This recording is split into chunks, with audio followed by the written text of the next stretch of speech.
Classic talaga. Achuchu. Yung nag-diet ka ng after 6 pero kumakain ka ngayon. Di kaya. Hi, Pangga! Hi, Pangga! Huwag mo'y sabihin radyo. Sabihin mo! Energy! Sabihin mo! Energy! Noon, simple lang sa isang bihit. Sumasaya ang buhay ngayon. Ang dami nang nagbago, pero kahit ano pa man ang mauso, radyo pa rin ang gusto ko. Sa bayo, pisina, kotse, taxi at jeep, tricycle, FX, bus na masikip, palengke, internet, plaza, karinderya, Energy FM, nagbibigay saya. Tama! Huwag mong sabihin radyo, sabihin mo 106.7 Energy FM. Lupit mo. Huwag mong sabihin radyo, sabihin mo Hi, Pangga! Energy. Huwag mo'y sabihin radyo. Sabihin mo! Energy! Ang pinakasikat na FM. Papa Jackson's Hello STG. Night after night we sleep. At sa kanya naman yung mga bagay na pwedeng mahalin at masarap mahalin. Pero bakit parang hindi siya makatagpo ng taong magmamahal sa kanya? And then you start giving up on hopes that one day, someone will take you seriously. Until one person comes along. Yung bang lahat ng pinagdaanan mong sakit, nung makilala mo tong taong to, parang bawi na ang lahat. Now, I can appreciate the little that I have, though very meaningful. I'll never say goodbye. Do you remember someone in the past as if kahapon lang nangyari ang lahat ng bagay at mga alaala ng pagsamahan ninyo? But when you close your eyes at night and you try to revisit the memories as if it happened last week, okay naman ang buhay mo ngayon. You're happy, you got all the things you need. But somehow, someone from the past left a hole in your heart. Only that person can fill that void. What do you do when the only reason for you to have a complete future is to look back sa nakaraan? Hello STG. Papa Jackson's Hello. Sorry. Thank you. Goodbye. I was wrong and I just can't live.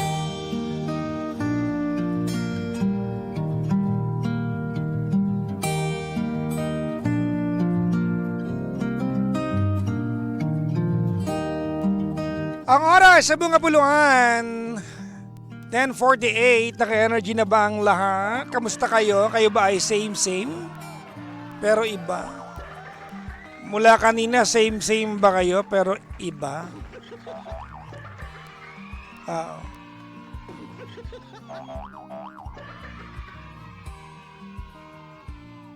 Tawagan niyo ako, dali!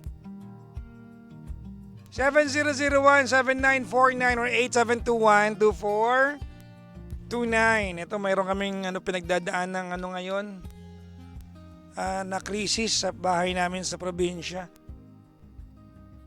Habang kausap ko kayo, nawawala isang aso namin. Kayo na pa nila hinahanap. Hapon pa lang. Oh. Maano kasi kayong mga Pangga, maano kami nga pamilya, maaso kami. Oh. May kanya-kanya kaming, hindi kami, ewan ko, mula bata ako, hindi kami nabuhay nang wala kaming katabing pet sa tabi namin. Lagi kaming merong alagang aso, no? We always had pets, no? Ako, I can still name all the pets I had in my life, no? Mula bata ako. I still remember them, I still know kung paano ko sa tinrain, although wala na sila, most of them, deads na. Hindi most of them, no? Lahat sila deads na kasi tagal na nun eh. Diba? Oo. So, ayun, no? Kanina pa nawawala yung aso ng hanggang ngayon, no? Anong oras na ba ngayon? Mag-11 na, naghahanap pa rin sila sa bukid, oh. Yung aso ng sister ko. Oh. Sana mahanap na kagad. Oo. Diba? Nakakalungkot mga Pangga. We all inanay ko right now he has 2 dogs in she has 3 dogs. She has 3 dogs in Bulacan. Yung kapatid ko, ang dami niyang aso ngayon. She lost kaya heavy sa sister ko. Kasi she lost two puppies kahapon. And today, nawawala naman yung isang malaki. Diba? So, losing a pet is always,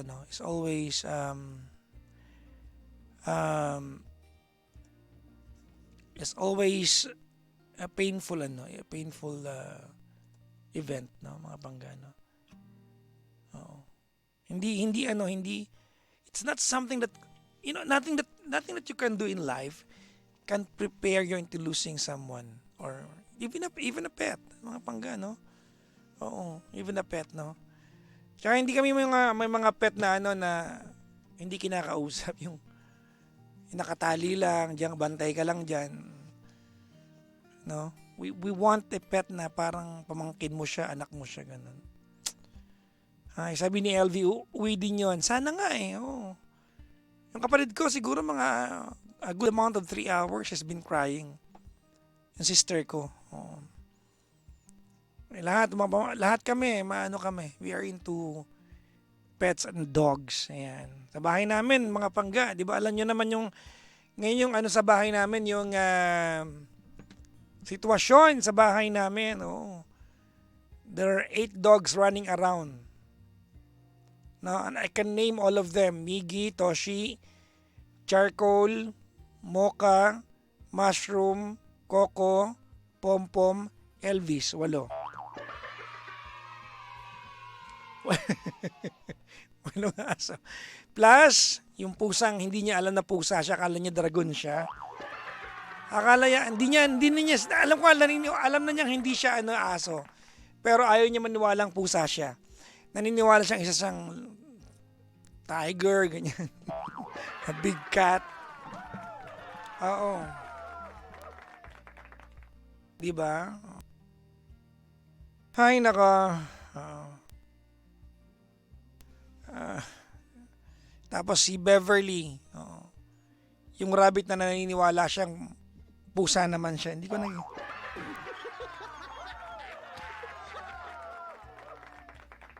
Sana umuwi na yung aso ng kapatid ko, mga Pangga, no? Oo. No, alam niyo ba na when I went home, doon sa vlog ko, di ba, umuwi ako sa amin. Ano yun for one day, kinage nila yun. No? For one day, kinulong nila kasi nga may okasyon, di ba? Yung kapatid ko, hindi na siya makaantay matapos yung party para mapakawalan na.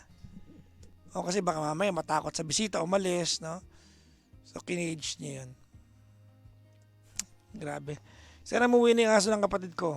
Pogi pa naman, kamukha ni Toshi Boy ko. Anyways, mga Pangga, no?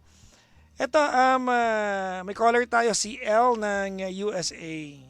Hello, L. Hello, Papa Jackson. Hi, L. You are calling from what state in America? From Arizona po, from Phoenix. Phoenix, Arizona. Yan. Opo. Kailan ka pa na andyan? 4 years ago po for full. For a? 4 years po. 4 na taon po. Okay, 4 years ago.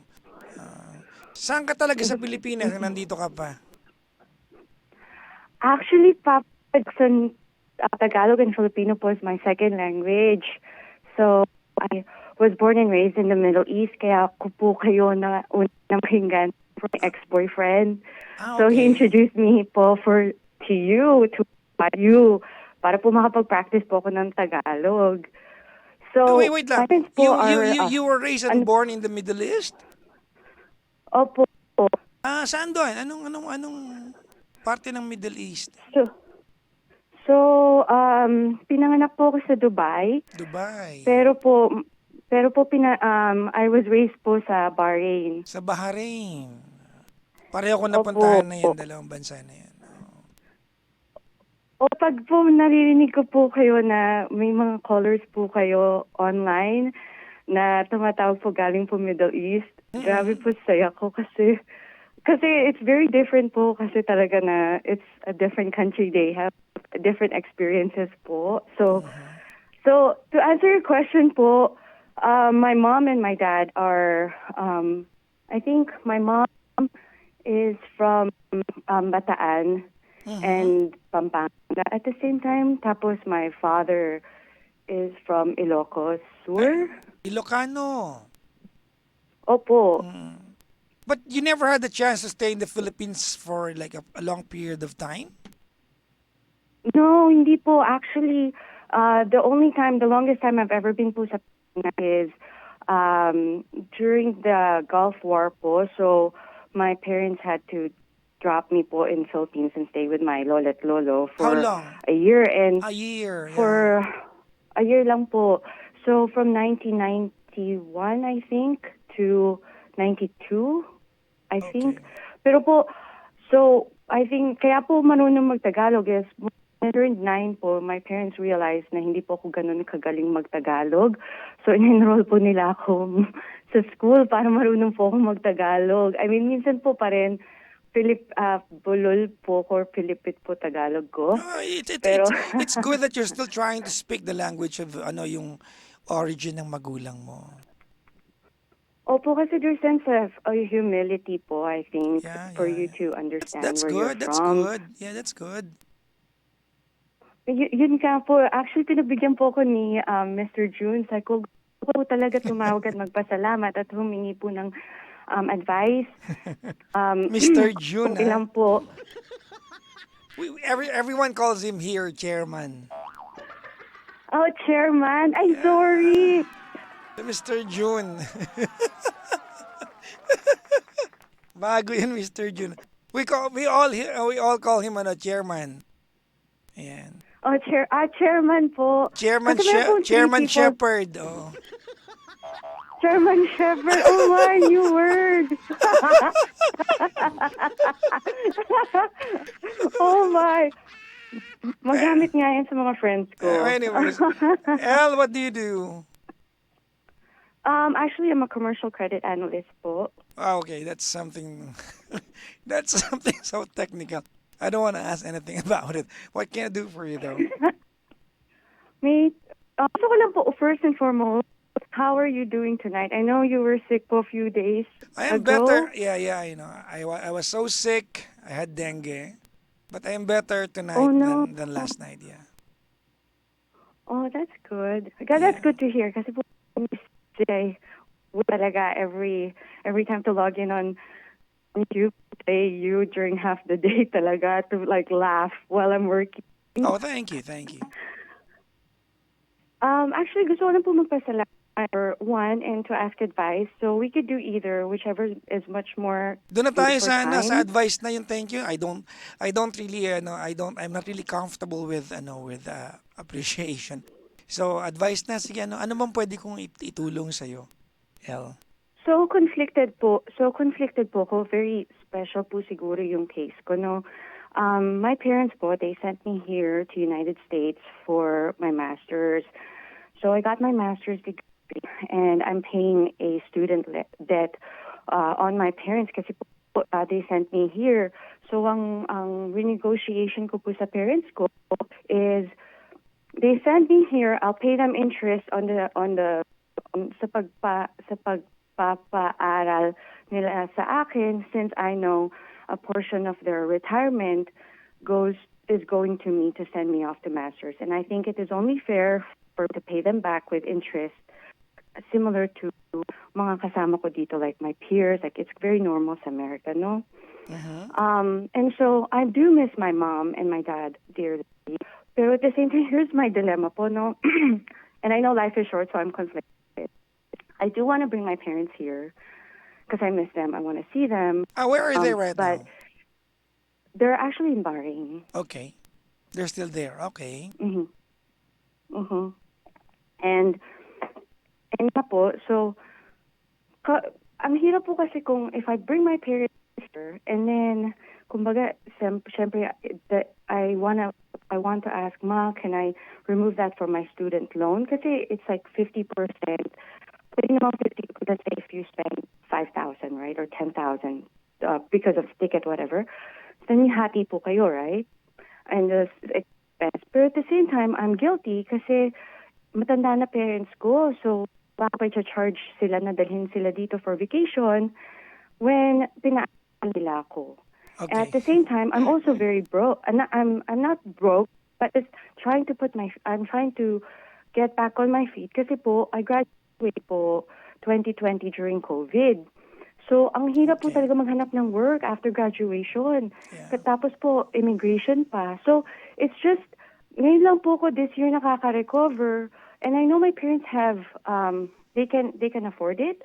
Pero po my parents, knowing my dad, they're both very good. And so I know they're gonna tell me na, we sent you to the US to go for your studies. Tapos ngayon, pati yung maliit na bagay, pagpunta nila dito, i-charge sila, which is, I understand the frustration. So it's like I'm conflicted kasi I don't know if I put myself first because I need to recover financially and focus on what I can and can do.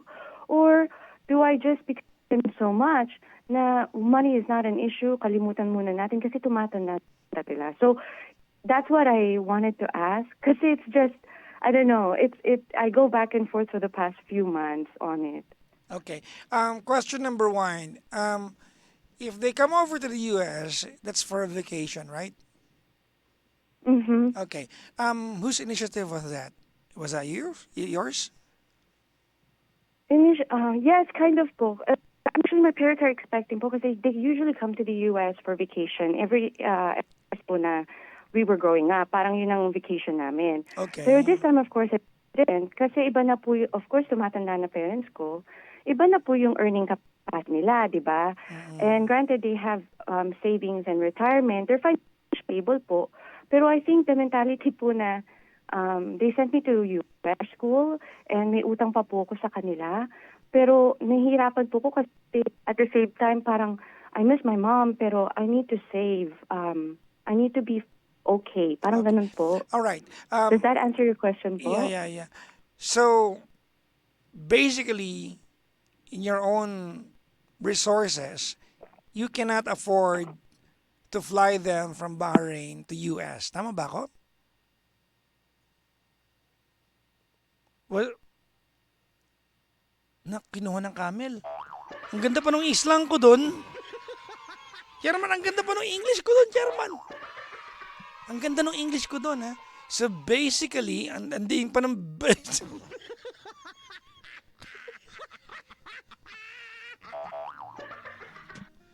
Ay nako, sayang.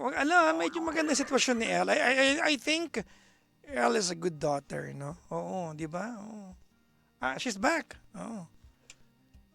Sorry po, naputol po. Ayan, okay lang. Tawag nito, Elle, so basically, in your own terms and in your own capacity right now, with the resources that you have, you cannot afford to bring them over for a vacation.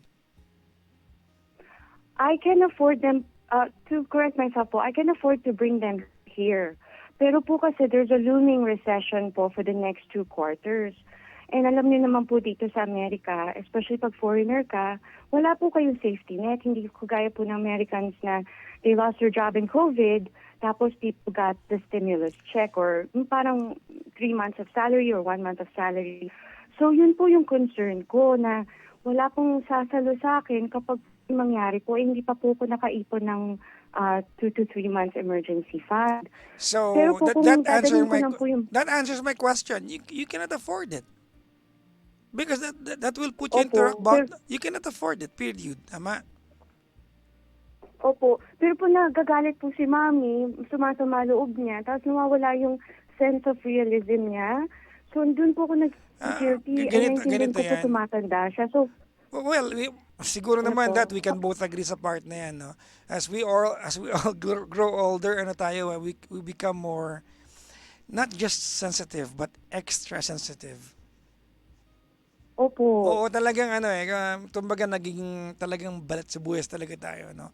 And well, siguro alam na magulang mo na they deserve to be flown to the US, 'di ba? Maybe it's about time that you pay for it kasi tama naman na what you told me kanina na you them pala for the longest time they have paid for everything, no? They're the very reason, no, kung bakit you have what you have right now. Actually, what you have, Totoo what you po. have accomplished right now, no one can take that away from you.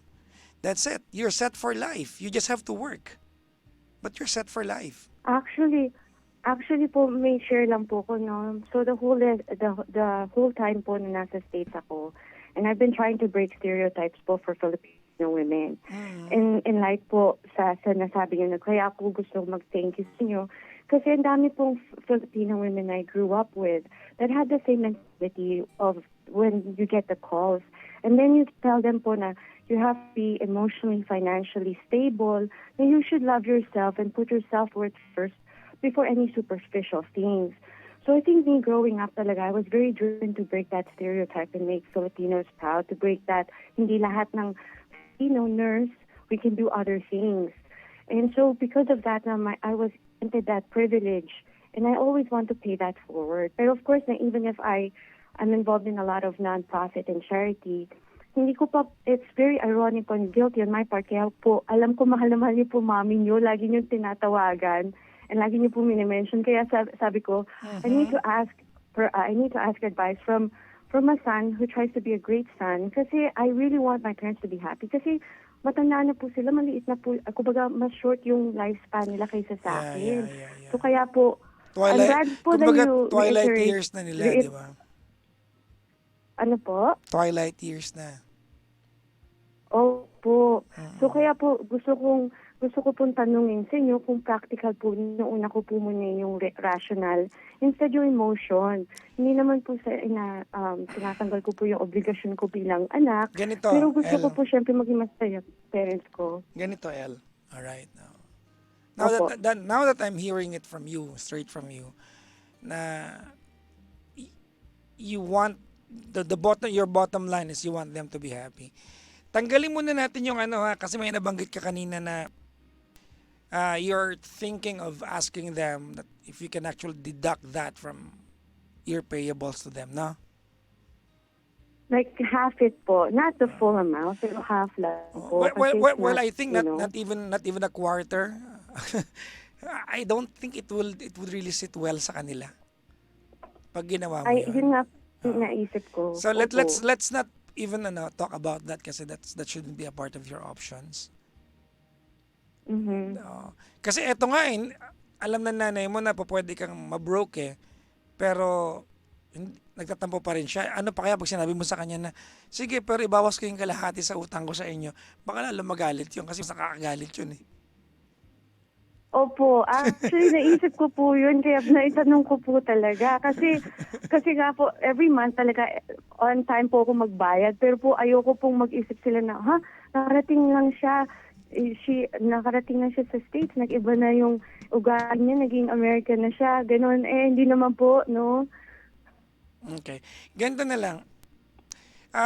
If you can talk to your mom and tell your mom that in the time or in the duration of time that you're going to fly them to the US, you're going to skip those months. Skip those months, no? Iusog mo lang yung pagbabayad sa kanila. So, you can afford the ticket to fly them to the US. Isn't that a better option? I like that idea. I didn't think about that. Yeah, Actually, I wrote everything down. Yeah. Ang talino niyo po, no? You're still paying them, but not at this moment that I'm bringing you over. So, maramdaman nila na gagawa mo ng paraan. Opo. Yeah. Opo, I really like that alternative. I did not think about that. That's a great idea. Oh my. Yes. I got excited. Yes. I Yeah. think that's a good proposition po. Yeah, I'm glad to be able to to share. Oh. Ticket sana bibigay ko sa iyo kaya lang di ko rin afford, so at least idea na lang. Ganun. Well, Papa Jack, actually, isa po sa mga birthday wish ko talaga, or is makausap kayo for on the phone. Tapos sabi ng sister ko, sabi niya, everyday na lang, like every 5, nire-repeat mo yung kay Papa Jackson. Sabi ko, I really want to call him and say thank you or ask advice one time. Pero sabi ko, it's just that he's been a great part of my culture and my everyday life to keep, kumbaga, practicing my Tagalog and my Filipino. Kasi po minsan, it takes me 2 or 3 seconds to translate from English to Tagalog to speak. But you're So good, thank you for ah. being kind to me and taking my call. No, you're good. You sound good. For someone who did not live in the Philippines for no a year and a half ka lang naman dito, di ba? Oo. Opo. Kahit papaano matatas ka pa rin. Matatas means fluent ka pa rin for the amount of time that you were Mhm. here. Yeah. Thank you po. Saka po, thank you po for for keeping so many of the OFWs happy. I know you don't like being praised, but I think in our small way, minsan from food, from radio stations, that's what reminds you of home. And for me, it reminds me of my lola and lolo when they were alive, just hearing the radio. So just the ability to talk to you in person and ask advice, I would say is one of the best birthday gifts ever. Well, what is your birthday though? Actually, my birthday po was January 20. Oh, Tapos belated happy birthday. I couldn't get like time off, and so usually po it's around 7 o'clock, 8 o'clock po your time to go on air in the morning, and I have to go to work po. So this time I am on leave, so I tried talaga. So I've been holding on to trying to see if I got in. So maybe talaga po meant to be na makausap ko po kayo. Yeah, thank you. Means so much. Alam mo, El, sana with the ambitions you have, I hope you represent the Filipino culture, far, diba? And Thank you yeah. po. And thank you for being proud as a Filipino po. Like, I admire your sense of patriotism and nationalism talaga. Thank you. Balitaan mo kami dito kapag naandyan na yung nanay at tatay mo sa US. And if that happens, have a great time with them. We'll do po. We will try to call you if my mom and dad are here po. Maraming salamat po sa time niyo. Pati po kay Chairman for taking my call. Kay Chairman Shepherd, yan, sabihin ko. Kay half Chairman, half Shepherd. Yes. Salamat. Bye-bye, El. Maraming salamat po. Ingat po kayo. God bless. Thank you. Si El ng Phoenix, Arizona. Chairman, bago yun Mr. June ka daw